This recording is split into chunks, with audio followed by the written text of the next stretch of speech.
travesti era mais violência e prisão. Não tanto por roubo, mas por questões mesmo de discriminação e preconceito. Que no acerto do programa eles jogavam extintor na cara delas, ovo podre, merda de cachorro, era uma confusão.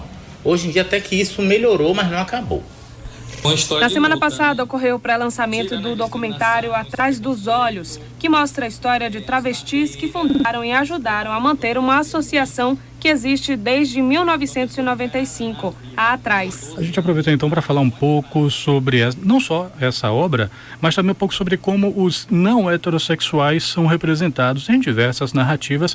A gente vai conversar hoje com o coordenador do CUS, que é o Grupo de Pesquisa em Cultura e Sexualidade da Universidade Federal da Bahia, Leandro Collin. Bem-vindo, professor, tudo bem? Tudo bem, boa tarde a todos, boa tarde mais uma vez aqui aos ouvintes da Band. É bom estar aqui de novo falando sobre essas coisas. Então, professor, vamos começar então do Atrás dos Olhos. Quem perdeu a oportunidade aí de ver o pré-lançamento na semana passada, ainda tem como ver? Sim, esse pré-lançamento foi um pré-lançamento mesmo, é uma prévia. O filme vai ser, o documentário de cerca de 25 minutos vai ser lançado oficialmente, a versão integral e finalizada dele vai ser lançado em janeiro por ocasião do Dia da Visibilidade Trans, né? A data ainda não está 100% fechada, mas vai ser no final de janeiro. E depois também esse documentário foi viabilizado por um edital de culturas identitárias do governo do estado da Bahia. E está previsto, né, a impressão de cerca de 500 DVDs desse documentário inicialmente, para que ele circule, que ele seja utilizado inclusive, né, como um material didático e, enfim, mil possibilidades, né, que o audiovisual permite, né, para esse tipo de material. Então, e também provavelmente depois a gente vai circular ele um pouco também, a ideia é circular ele em alguns festivais e depois disso disponibilizado na internet, ou seja, a ideia é de que quanto mais gente puder ver ele, melhor. São vários depoimentos, né? A gente viu uma parte do documentário, bem fortes alguns, né? Principalmente da violência que travestis sofrem, né? Sim. Ou sofreram. Sofreram ao longo da sua vida, né? Isso. Como é que foi para fazer essa escolha desses depoimentos? Olha, essa escolha foi... o documentário foi feito em parceria pelo grupo de pesquisa, por pessoas do grupo de pesquisa, Cultura e Sexualidade, que eu coordeno, mais um coletivo de audiovisual da UFBA, do CUT e em especial participação da Atrás, né? Então, em especial, por exemplo, a atual presidenta da Atrás, que é a Milena, ela definiu quem deveria ser entrevistado. Claro, a gente discutiu isso também, mas em especial a condução foi muito sobre da própria associação, né? E das próprias travestis, elas definindo quem tem histórias interessantes e que precisam e merecem ser documentadas, né? Então, porque eu fico me imaginando esse documentário sendo assistido talvez daqui a 50 anos, né? Ou mais anos, assim. É um documentário que também tem um registro histórico de uma série de violências que aconteceram e continuam acontecendo contra determinado tipo, né, com determinado segmento da sociedade.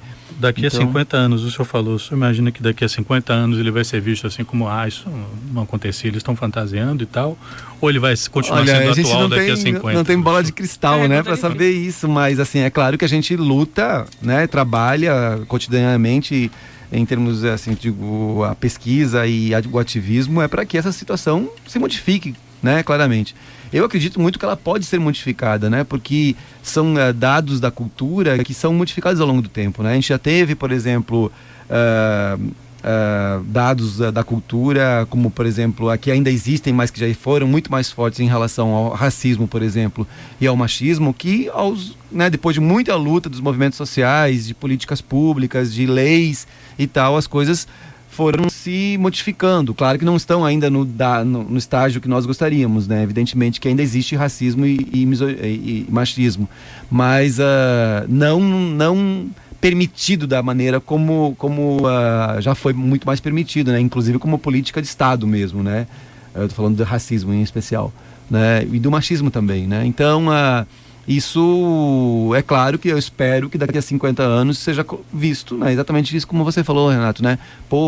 Nós fomos assim tão cruéis e tão atrasados, entre aspas, de permitir esse tipo de violência, né? Ou seja, porque o segmento travesti, transexual, dentro dessa coisa da comunidade LGBT é o segmento, com certeza, estatisticamente está comprovado que ele é o que mais sofre violência, né? E que sofre violência, eu sempre digo isso, não sofre violência apenas porque essas pessoas são, em geral, moram ou trabalham em áreas consideradas mais violentas, né? Elas sofrem violências, inclusive quando elas vão em áreas ditas mais seguras, né? A violência verbal, a chacota, o riso perverso, sabe? Aquela... gratuita, né? Gratuito, às vezes até também violência física, né? Nesses lugares ditos mais seguros também, né? Então, por que isso? Porque são pessoas que transgridem mais algumas normas de sexualidade e gênero do que nós, né? Do que nós, digo, eu como gay, ou nós, ou as pessoas lésbicas, ou as pessoas heterossexuais, né? Que também transgridem normas de sexualidade e gênero, mas não com a intensidade das pessoas trans. As pessoas trans colocam seu corpo e a sua performatividade na rua, né? Como uma transgressão. Então, é por isso que ela sofre, e a sociedade não respeita essas outras possibilidades de vivência no campo da sexualidade e gênero, que é que todo mundo seja do mesmo jeito, né? Se comporte como heterossexual, se comporte como ditos verdadeiros homens ou verdadeiras mulheres. E essas pessoas trans, né? Elas transgridem essas normas. E isso torna elas, né, mais suscetíveis a uma série de violências.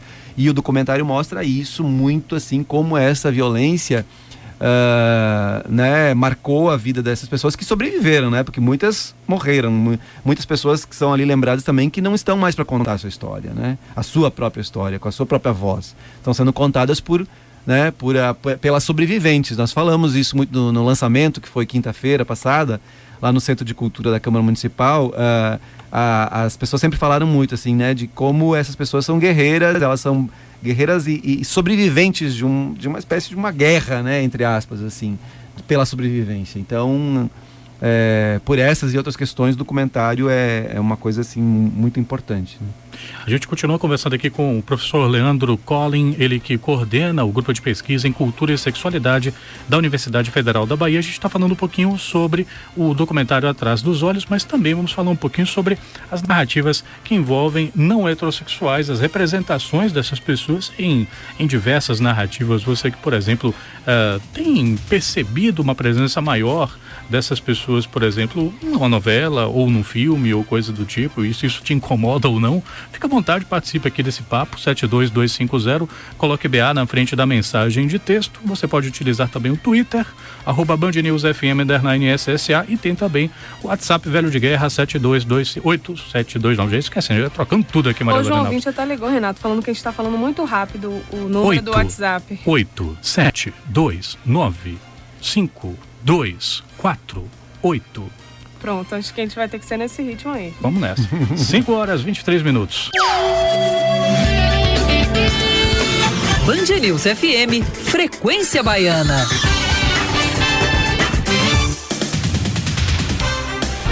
5h26. A gente conversa hoje não só sobre o documentário Atrás dos Olhos, que mostra a história de travestis que fundaram uma associação que existe desde 95, mas também sobre como as pessoas não heterossexuais, para a gente poder passar, né, além da sigla LGBT, como é que essas pessoas são representadas em narrativas. A gente está conversando aqui com o professor Leandro Collin, ele que é coordenador do grupo de pesquisa em cultura e sexualidade da UFBA. Professor, eu me lembro de algumas vezes que o senhor comentava, por exemplo, de um problema que o senhor percebia em narrativas, como, por exemplo, em novelas. O senhor falava, por exemplo, do problema da narrativa da descoberta, que as coisas quase sempre eram a mesma história envolvendo aquele personagem. Do script, né? Isso mudou em alguma medida? Depois, por exemplo, que se viu a história do primeiro beijo gay, por exemplo, houve alguma mudança real? Eu acho que mudou sim um pouco. As novelas, alguns anos atrás, elas se pautavam muito nisso que você estava falando, né? De uma narrativa da descoberta. Você já ficava em suspense sempre se aquele personagem era gay ou não, ou lésbica ou não, né? Então aí a personagem ficava no armário, como a gente chama, né, até quase o final da novela, e no final da novela se revelava que ele era gay ou que ele era lésbica, contava pra mãe, e aí rolava todo aquele dramalhão e tal, aquele drama todos assim. Teve muitas novelas com esse roteiro, né, dedicado aos personagens gays e lésbicas em especial, né? O que não é exatamente assim para as pessoas trans, porque a pessoa trans já né, visualiza, né, mais pela sua roupa, uma série de outras, né, características que ela é uma personagem trans, né, travesti ou transexual, em geral, pelo menos. Agora, eu acho que os personagens eles já começam a novela sendo gays e lésbicas, né? Isso é uma mudança em relação aos últimos 10 anos, por exemplo. Assim, a maioria das novelas hoje, os personagens, você já sabe desde o início que aquele personagem é gay ou lésbica e a partir daí se construi uma outra narrativa, né? Agora, isso quer dizer que necessariamente melhorou? Você poderia me perguntar. Não. Então espera eu perguntar. Né? Melhorou, professor? Melhorou? Não necessariamente melhorou, né? Não necessariamente melhorou. Por que não melhorou necessariamente? É claro que mais visibilidade é um aspecto positivo, né? Eu costumo sempre nunca dividir as minhas análises entre ou é só positivo ou é só negativo, né? Tem sempre algumas características, né? Alguns aspectos que são positivos e outros que não são tão positivos. Por exemplo, uma coisa que não é tão positiva, a nossa leitura, porque nós pesquisamos há alguns anos telenovela lá no nosso grupo, é que o aumento da presença dos personagens gays e lésbicas em especial aumentou vertiginosamente. Nos últimos 10, 15 anos isso é um verdadeiro boom, tanto é que agora toda novela tem que ter, né, praticamente um personagem ou até mais de um personagem gay ou lésbica. Mas o que aconteceu em muitas novelas é que se apagou exatamente a característica, né, da personagem gay ou lésbica e enquadrou ela num modelo que nós chamamos nos nossos estudos de heteronormativo, né? Ou seja, aí ele apagou a sua diferença em relação ao personagem heterossexual, né? Às vezes alguns personagens, inclusive as pessoas sabem que eles são gays, mas eles vivem num modelo de vida e se comportam e tal como se fossem exatamente como heterossexuais. Então apagaram a sua marca identitária que diferencia, né? Que os diferencia dos heterossexuais para ganhar mais espaço na mídia. Não sei se foi no texto seu que eu li alguma coisa do tipo, eles se comportam como se fossem namorados dentro dentro do local de trabalho, não se tocam, não se... Não, e além de tudo, né, além disso, também atende a um olhar heteronormativo, porque, veja só, o que é muito curioso, os gays e as lésbicas, e as pessoas trans em especial, mais do que as lésbicas até, os gays e as pessoas trans, elas são vistas na sociedade como pessoas hipersexualizadas. O que é um equívoco, é claro. Né? Mas elas são o que marca essas pessoas é a sua sexualidade, as suas práticas sexuais. E aí você encontra na novela personagens LGBTs que não fazem sexo, que não têm vida sexual ativa, mesmo quando são casais, né? Casais de lésbicas ou casais de gays. Eles não se beijam, quando tem um beijo é um escândalo nacional para o país por causa de um selinho, até recentemente, recentemente, mas eles não têm vida sexual ativa. Em contraposição, os heterossexuais só faltam fazer sexo explícito ao vivo na telenovela, né? Só falta isso, né? Só falta a gente ver penetração, né, na telenovela, porque o resto a gente já viu, né? Em horário nobre, né? Então, veja só como é uma característica que não, né, que não tem sentido, né? Porque eles não... E por que isso? Porque as emissoras dizem eles, né? O telespectador, a telespectadora não está preparada para ver isso, mas está preparada para ver mutilações ao vivo, execuções ao vivo na televisão, né? Esses programas, né, por exemplo, vários que tem por aí, de que é uma violência exacerbada. Para isso as crianças estão preparadas, né? Para ver uma cena de afeto e entre pessoas do mesmo sexo não está preparada. Então eu não concordo de maneira nenhuma com essas leituras, né? Eu acho que o preconceito das emissoras, o preconceito da sociedade que não permite a visibilidade de manifestações diversas de afeto e de práticas afetivas e sexuais também. Saindo da novela, na parte do cinema, o filme brasileiro escolhido para apresentar o país, né, como filme estrangeiro no Oscar do ano que vem, é Hoje Eu Quero Voltar Sozinho, que conta a história de um jovem cego que se apaixona por outro garoto, né? Uhum. O foco da história não é o sentimento dele pelo menino, mas isso tá dentro da história de um filme que vai representar o país lá fora, né? Sim. Então, de uma certa forma, é um avanço de quem... eu acho que o cinema tem uma representação muito mais diversa do que a telenovela, né? Muito mais, você tem uma variedade de representação no cinema muito maior, né? Inclusive no cinema brasileiro, né? O cinema brasileiro também representa uma diversidade é claro que é outro produto, é outro público também, claro que eu considero tudo isso, mas eu estou falando de maneira geral, que é uma representação muito mais diversa, que é isso que nós defendemos, né? Que se exista uma representação muito diversa. Por exemplo, assim, a sexualidade de pessoas né, que possuem algum problema, né? Alguma deficiência física, né? É um outro tabu, né? Porque a sociedade entende que essas pessoas não têm sexualidade, né? Nós discutimos, outro dia estava participando de uma discussão sobre isso, inclusive com uma aluna cadeirante que nós temos no Pós-Cultura, a Liliana, uma pessoa muito querida por todos nós e tal. Assim, é como se cadeirante não tem sexualidade, né? É uma visão infantilizada sobre essas pessoas, né? Assim como a gente imagina que as crianças também não têm sexualidade, quando elas têm sexualidade. Às vezes é que a gente não quer entender a sexualidade delas ou não quer fazer de conta que ela não existe, né? Então, acho que esse filme é duplamente interessante, né? Porque mostra também uma vida sexual e afetiva de pessoas que, em geral, não são consideradas pela grande mídia e pela sociedade em geral como pessoas portadoras de uma sexualidade, assim como todos nós. A gente continua o papo aqui com Leandro Collin, ele que é coordenador do Grupo de Cultura e Sexualidade da Universidade Federal da Bahia, e a gente continua falando um pouco sobre como são representadas em diversas narrativas pessoas que não atendem a heteronormatividade, professor, é isso? Pode ser, sim, pode ser. 5h34. Band News FM, Frequência Baiana. Oferecimento pós-graduação Faculdade Baiana de Direito, o maior núcleo de pós da Bahia. Matrículas abertas. A Gomes, o que você imaginar em papelaria, escritório e informática. Tudo no atacado e no varejo. E Casa do Ar, a sua loja especialista em ar-condicionado VRF. 3205-2000. 3205-2000.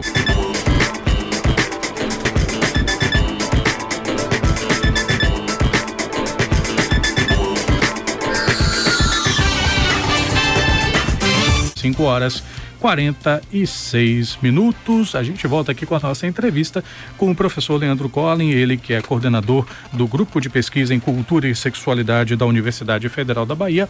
A gente está conversando um pouquinho sobre a representação de não heterossexuais dentro das narrativas. Professor, no ano passado chegou aos cinemas aquele filme Flores Raras, e que trazia o romance entre a arquiteta Lota de Macedo Soares e a poetisa Elizabeth Bishop. E você escreveu um texto na época criticando no lançamento uma fala do Bruno Barreto, que ele teria dito mais ou menos assim, que o que vocês vão ver, né, ele comentando, é uma história de amor que por acaso aconteceu entre duas mulheres, mas isso não é o mais importante. E o senhor criticou esse ponto. O senhor acha que tem uma dificuldade assim dos realizadores em colocar essa pauta, essa vivência à frente da apresentação do filme? Em uma situação como essa? Veja, eu acho que são estratégias para, como eu vou dizer, para tentar amenizar um eventual impacto do filme e agradar mais gente, né? Agradar mais telespectadores, mais espectadores e tal. Quando, na verdade, o que caracteriza esse filme é exatamente o fato dele ser uma história de amor entre duas mulheres, né? Não é por acaso, né, que é entre duas mulheres, é porque é entre duas mulheres que aquela história de amor se configura daquela maneira. Então, a minha irritação foi porque, acho que é mesmo nessa mesma sentido de querer apagar, que eu estava falando da telenovela, né? De querer apagar a especificidade, a diferença, as características distintas de uma relação entre duas pessoas do mesmo sexo, das pessoas entre sexos opostos, né? E gêneros opostos. Então, para que desmerecer que esse é um amor entre duas mulheres, né? A fala dele, nesse sentido, vai assim, é como se, não, isso não pouco importa. Mas, na verdade, tudo importa, né? A produção, inclusive, da própria poeta, tinha a ver com a sua experiência lésbica. Então, como é que você vai dizer que não importa, né? O conflito todo que existia na relação envolvia também questões de lesbofobia. E como é que daí vai dizer pouco importa? Não, pouco importa. Tudo importa, né? Eu não concordo. Eu escrevi esse texto logo depois que eu fui, inclusive, ver esse texto na pré-estreia, né? Quando o diretor também estava presente. Então, não é pouco importa. É central né, a relação. E o que elas sofreram também, né? Sobre o que elas sofreram por ter uma relação lésbica há tantos anos atrás. Né? Professor, o Rafael mandou uma mensagem aqui. Boa tarde, meu nome é Rafael. Me incomoda, sim, eles, no caso, né? Não heterossexuais, né? Me incomoda, sim, eles nas novelas, filmes, etc. E peça para ele, no caso, o senhor, comentar sobre a violência entre os travestis, que são bastante comuns. Não deixe meu filho assistir essas novelas e filmes para ele não achar que é normal homem com homem. Bom, isso aí é um comentário típico, né, do senso comum, né? O que eu posso dizer sobre isso, né? Não deixar ver, né, não vai impedir que o seu filho conheça essa realidade. Vai conhecer talvez por outros caminhos que inclusive sejam mais problemáticos para a criação dessa criança, né? O que eu defendo, né, é que as pessoas tenham pleno acesso à informação da diversidade sexual e de gênero que existe na nossa sociedade. Você pode não querer essa diversidade para você, para a sua vida própria, mas impedir que ela seja visibilizada e que essas pessoas, e mais, que essas pessoas tenham direitos iguais aos heterossexuais, esse é o problema, né? Então, não é pela lógica de não deixar ver que a gente vai avançar nessa questão, né? Se a gente não deixar ver, a gente está colaborando para a perpetuação desses preconceitos e dessas discriminações. É um daqueles momentos que eu olho para o relógio e sinto uma raiva dele, mas enfim, o relógio está dizendo que chegamos ao fim. Passa rápido, né? Pois é. Professor Leandro Collin, ele é coordenador do Grupo de Pesquisa em Cultura e Sexualidade. Veio falar um pouquinho sobre essa representação da comunidade que não é heterossexual dentro de diversas narrativas e veio falar também um pouquinho sobre o documentário Atrás dos Olhos, que mostra a história de travestis daqui de Salvador e que vai ter o lançamento propriamente em janeiro, final de janeiro. Em janeiro. Para quem quer mais informação, também foi na semana passada lançado o novo site da associação, que é a www.atrasba.org.